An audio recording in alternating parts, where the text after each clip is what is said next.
Hello friends, welcome. I'm here with my friend Bob Devin Jones, one of my longtime favorite supporters of everything I've been doing, kites and Dre's World and everything. Dre's World. Excellent, excellent. We are in the American Museum of Arts and Crafts here in beautiful St. Petersburg. You've been here before. Many times. And we're here because... it's delicious. That's right. Welcome, friends. This museum is incredible. It cost $90 million to build this. It's right downtown St. Petersburg. It's privately funded, and it's full of some amazing arts and crafts. I'm glad you're here. I just saw 2001 Space Odyssey.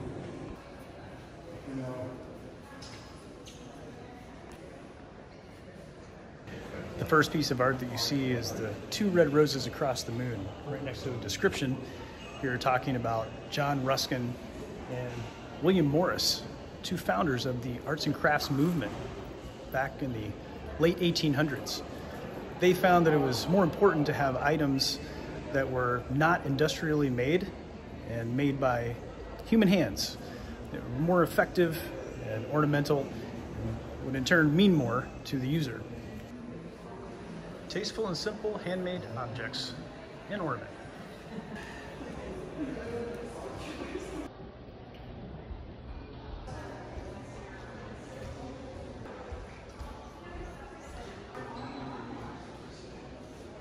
When you think of arts and crafts, you might be like me and think of, things you buy in a gift shop or something like that, or an art class.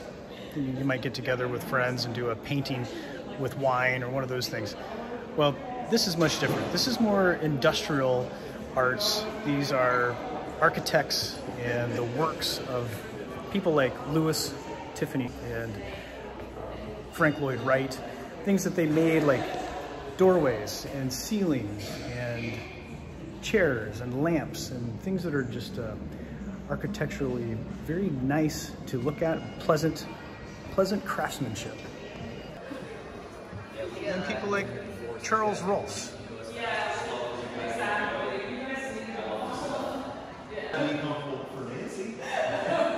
Charles Rolfe was known for his whimsical handmade woodworking.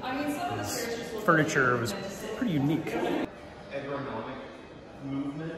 And there's Jesse and I were just like, oh my god, I want to sit in that seat. Like the palace for the king and queen.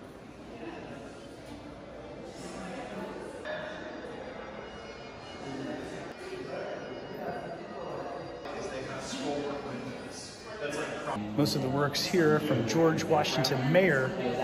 He made some pretty interesting stained glass and woodworking pieces back in the late 1800s, early 1900s. Beautiful, beautiful workmanship.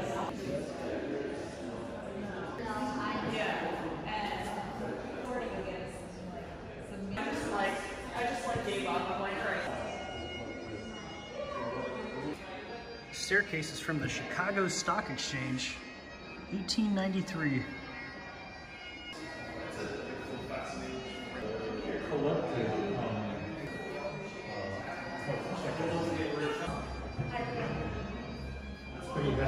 Frank Lloyd Wright designed dining chairs. Pretty neat. That's a really good question. So the funny thing about the bagpipes is you may have noticed the sound never stops. Once you start it, it doesn't stop until you cut off the whole instrument. That sound is the drones. So this comes from, this tune is called Market House.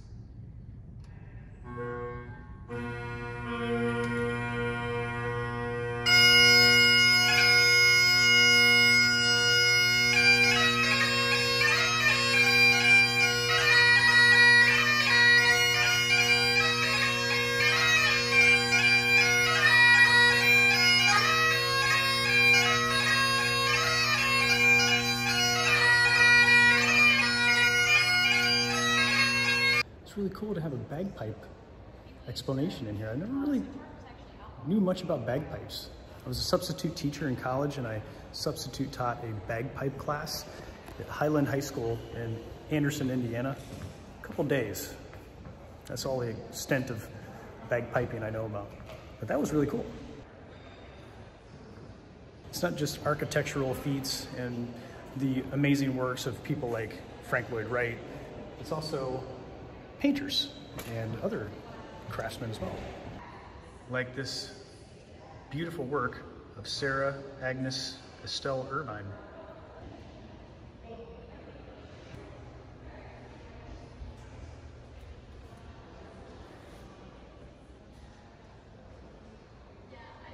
If you know architecture, the name Green and Green might mean something to you. This was one of their lights. This cherry blossom stained glass was also a Green and Green piece. It was in a home in Pasadena, California.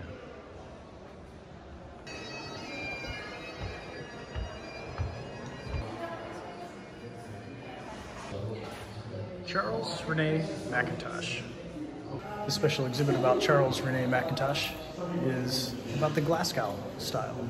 Very interesting. The Glasgow style was much like Art Nouveau. It's part of Art Nouveau, the way I understand it. I was wondering what this was, and the description explains that it's an offering plate from a Presbyterian church. Never seen one like that before. Collection stand.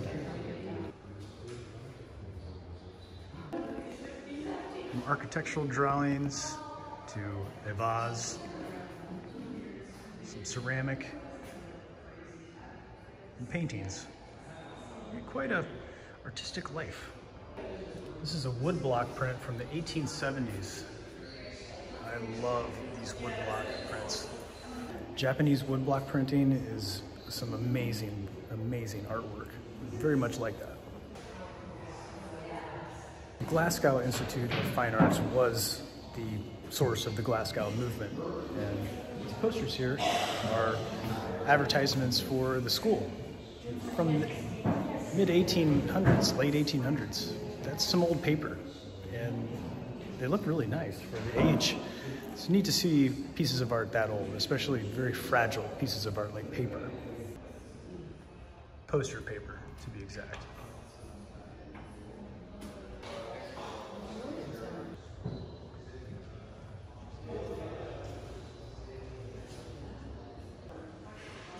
I love this door with the stained glass and the copper. I like that. I like checking out these architectural drawings. I like the imagination. It must be really satisfying for an architect to draw something out of their imagination and then see it come to fruition. It's such a big thing, like a building. You know? For me, I like construction work, so putting a door in or building a room onto a house, that seems like a big deal. But I've never experienced something like that where you draw an entire building and get to see it come to life.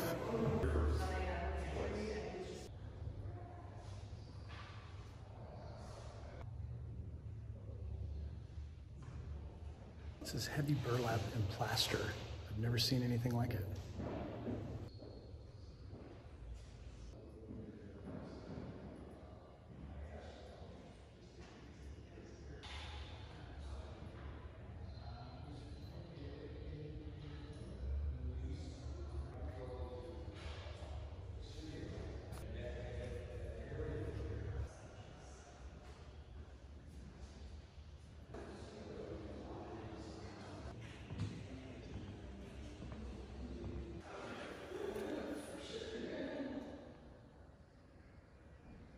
I love seeing the sketchbook here with ideas from an artist from 100, 150 years ago.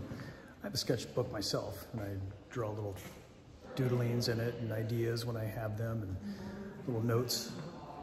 One day maybe it'll be in a museum, who knows? I love this decorative metalwork.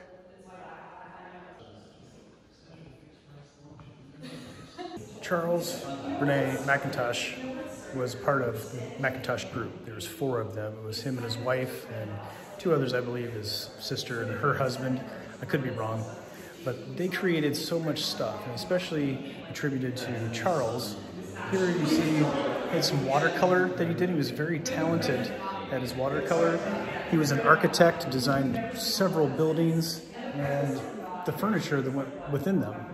Did glass work and metal work, and he was just a creator. He did a lot of creating of cool things. Very admirable. You might have noticed this amazing staircase in the background. Couldn't quite tell what this was made of when I first walked in, but a new friend, Larry, a volunteer here, and also a friend of Bob, Devin Jones, told me that this was Venetian plaster. It took the guys quite a while to do this and delayed the building, the completion of the building, by a little bit because COVID restrictions, and the guys couldn't get here from their country to do this project. So there it is, and it looks awesome. There is so much to see in this museum. It's just overloaded with craftsman items, lamps, and the stained glass is amazing, and the wall hangings and the artwork of all kinds in here is just mind-blowing. I really enjoy this museum.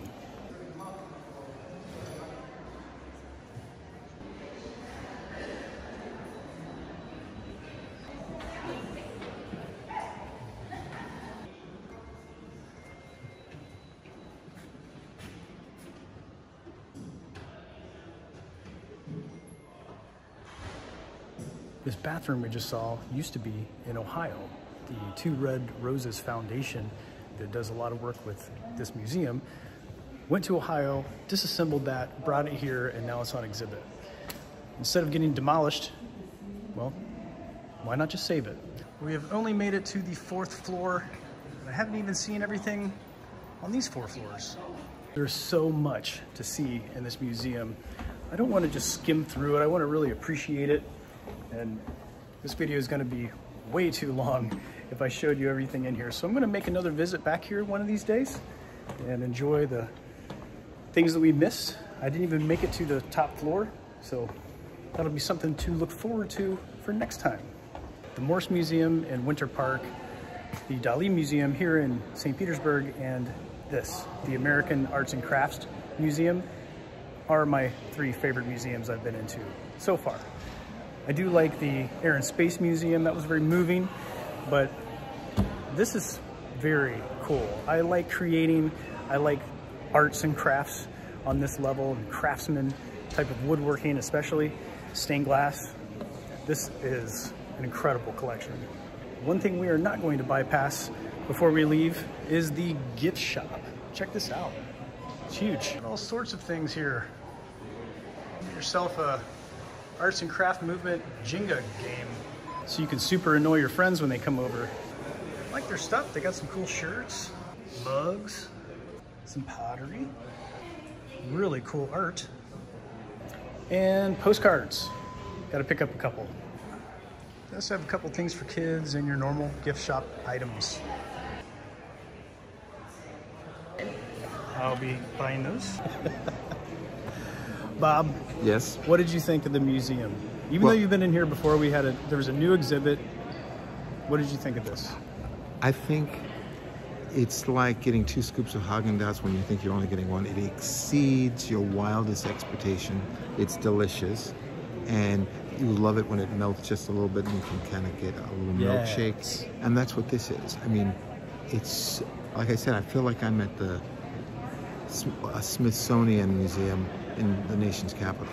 Yeah. And I've become a member, so I can come on a daily basis. I grew up in Los Angeles, and our county art museum used to be free. Oh, it's not free anymore. No, it's not. Yeah. But you could do your homework. This is high school. Yeah. In the atrium and such. Well, this atrium is awesome. This museum is awesome. I'm really glad you brought me here today, Bob. I know I am, because I brought me with you, and then I got to see it yet again. See, I think museums should be visited on a weekly basis. I agree with this. It's a daily nutrition. And if you're a member, you can just come in, see a few pieces, go out. Yeah. Purchase a book or something from the bookstore. I might become a member myself. Yeah. What about that dual family membership? Oh, the dual family. I wonder if it applies. Now I'm on this side of you. Now you're on this side. Well, Bob, thanks a lot. I appreciate it. It's always good hanging out with you. Yes, sir. Thanks for coffee this morning, too. You bought me coffee at the Craft Cafe, the best cafe in all of St. Petersburg. It's completely gluten-free. The gluten is free. No gluten No. for Drayton. For Drayton. Or Bob. Ton. Well, friends, thanks for joining us. Thank you again, Bob. 2 thumbs up. I will see you in the next video. Maybe Bob will too, who knows?